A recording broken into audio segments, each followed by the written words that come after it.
主后2024年5月初9，每日圣安宫读经，恩典之路。圣经咱做来听读诗篇65篇第1到13节。大笔的诗歌交予圣乐长。上帝啊，人应该伫錫安称赞你，对你写所下的愿。听人祈祷的主啊，全人类拢要就近你。做压倒我，毋过阮的过失你拢要赦免。你所拣选，予伊亲近你，住伫你殿院的人真有福气。阮要因为你的厝、你的圣殿的福气，心满意足。拯救阮的上帝啊，你用通行为的作为，施行公义来应答阮。地极甲海面远远的人，拢要倚靠你。你彰显你的权能，用气力予山岭安稳徛在。海摇绝，海涌哗哗吼，万民喊发，你予因拢平静。徛起伫地尽头的人，会因为你的神热惊畏。日出日落的所在，你予因欢呼。你眷顾土地落雨，灌压，予土地增肥。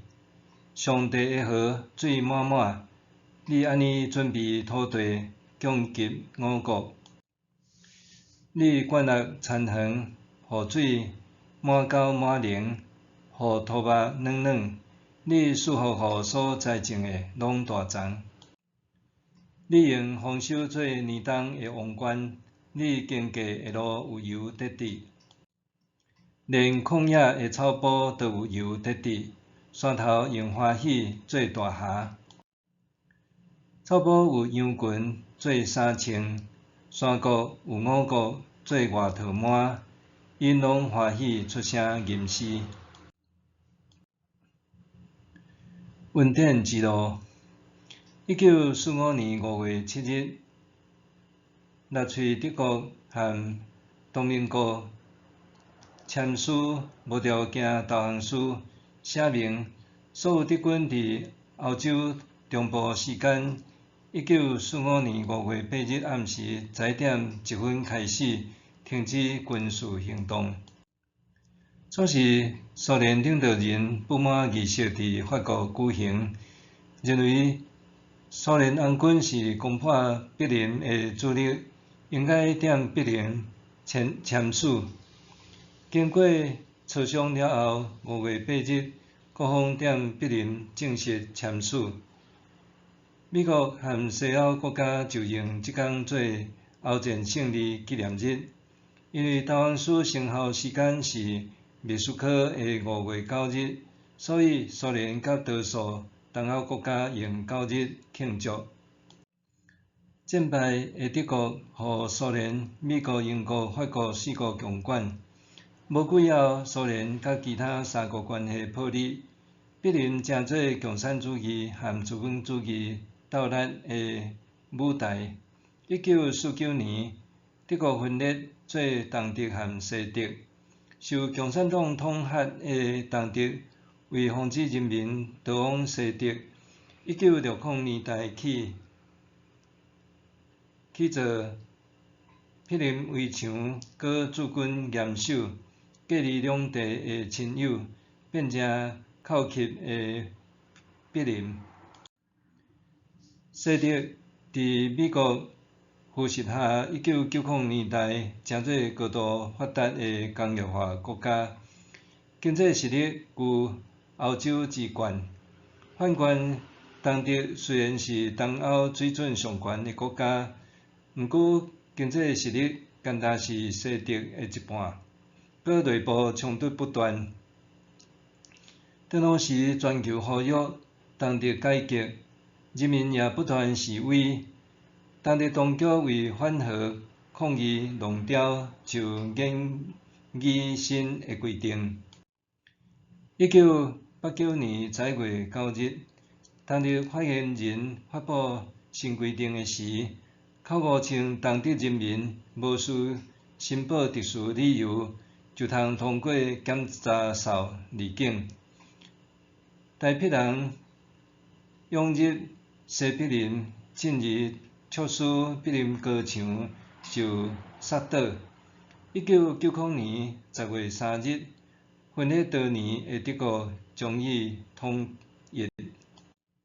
撒马尼记下卷21章记载，台北年老的时，国家造御基荒，求问上主得知是色罗家留基遍人的血，破坏约书亚捌甲基遍人所立的约。台北查明了后，遵守约书亚和基遍人的约定，甲色罗家的7位后代交予基遍人处置。台北也遵守和约拿单的约定，留伊的囝无交予基遍人。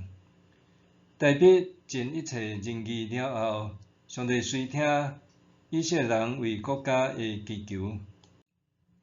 诗篇65篇第79、第9节。诗人大卫向上帝祈祷：海摇绝，海涌哗哗吼，万民喊发，你互因拢平静。